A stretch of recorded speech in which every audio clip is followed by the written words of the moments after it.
A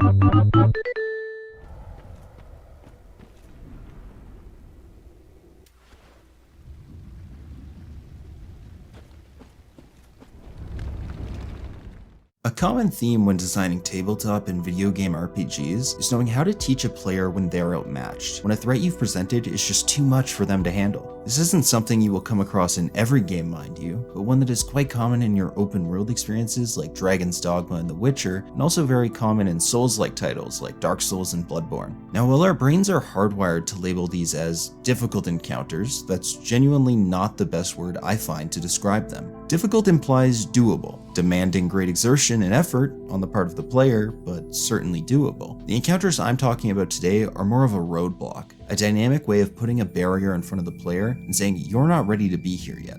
Normally you'll hear in the industry, okay, if they're not difficult, then they're impossible encounters. That's the common terminology used, but the problem with that, as we all know, is we've watched players overcome these impossible fights before. We saw this in Sekiro last year as a handful of very skilled Souls-like players actually defeated what was scripted as an impossible encounter. No, I like to call them decisive encounters. Unmistakably and unquestionably designed to defeat the player. Whether it's a very large boss, a horde of enemies, or the very environment, today we are going to examine how game designers teach us that just maybe we should come back later. Like most problems in game design, this is one that usually comes down to communication between the designer and the player. How well have we, the designer, given the player cues, be they verbal, visual, or otherwise, that show a significant increase to the levels of threat? Now, the most common approach you've probably seen are markers. Games like Witcher 3 and Dragon Age will oftentimes put these markers in the form of UI elements as the players are progressing through their world. Now, the pros to this method of communication are rather straightforward. It's a very simple and straightforward way of communicating to the player that perhaps they've strayed into a location above their capabilities. There is no better way to tell a player they don't have a chance than to give them a UI cue telling them that. Additionally, it's out of the designer's hand at that point. The player now knows that they are approaching something out of their capability. If that player chooses to engage or move forward, it is that of their own volition.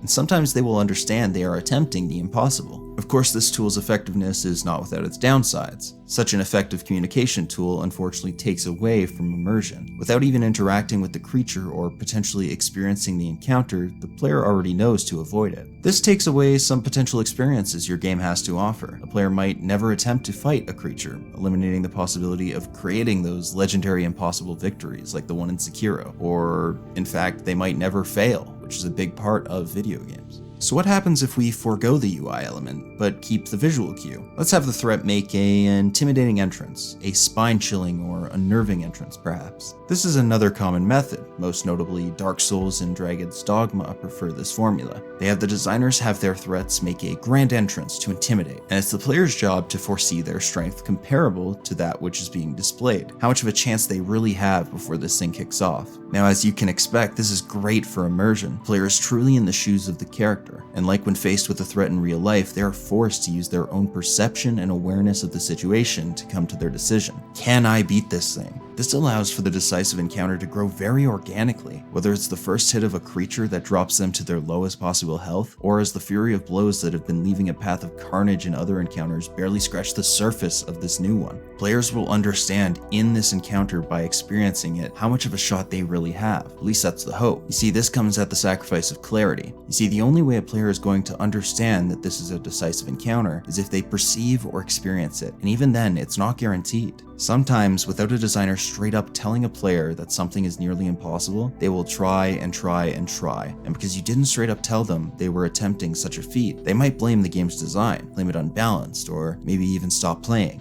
We see this in ledge analogies, players constantly trying to jump from one ledge to another just to figure out that it's impossible. Well, the problem was, it looked like it was possible. Every time they were getting a little closer. How were they supposed to know? The removal of the UI element requires the player to understand that they have the responsibility to detect threats outside of their capabilities, and it's very risky, especially if poorly implemented. I like to think of UI visual cues and intimidation cues as two sides of the same coin, exchanging their upsides and downsides with one another as you flip it. But luckily, visual cues are not the only thing we designers have to indicate decisive encounters, so we don't only need to rely on just one or the other.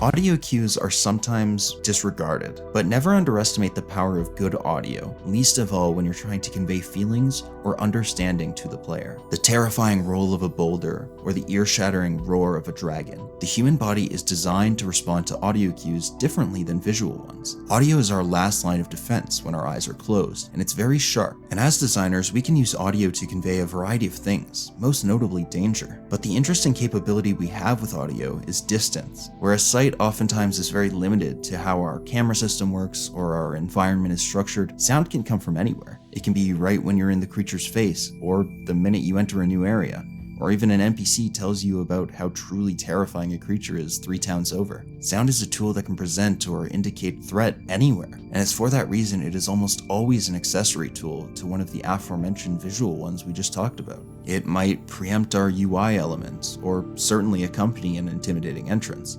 If executed properly, it will serve to bolster the understanding you are truly outmatched. Whether verbal or visual, it is these cues that serve as the very tools a designer has to tell their player that the challenge in front of them is probably one worth coming back to. And it is important to understand which strengths you want before you implement one. Do you want the clarity and understandability of UI cues, or the immersion and experiences of intimidating entrances? Whichever you choose, it's important to understand the weaknesses that come with those strengths and adapt to them with audio cues and whatever other tools you can think of to counteract those weaknesses. Never underestimate the power of a decisive encounter. So that begs the question, what is your favorite way of showing a player they are in a decisive situation? Perhaps one from a game you'd like to share that you think executed it perfectly, or perhaps one from a game you're working on at the moment. Be it video games or tabletop, I'd love to hear from you guys in the comments. I'm in another playthrough of Dragon's Dogma at the moment, and I truly cannot get enough of this stuff. Until next time, this is Can't Resist Tris. Keep designing, never lose your passion,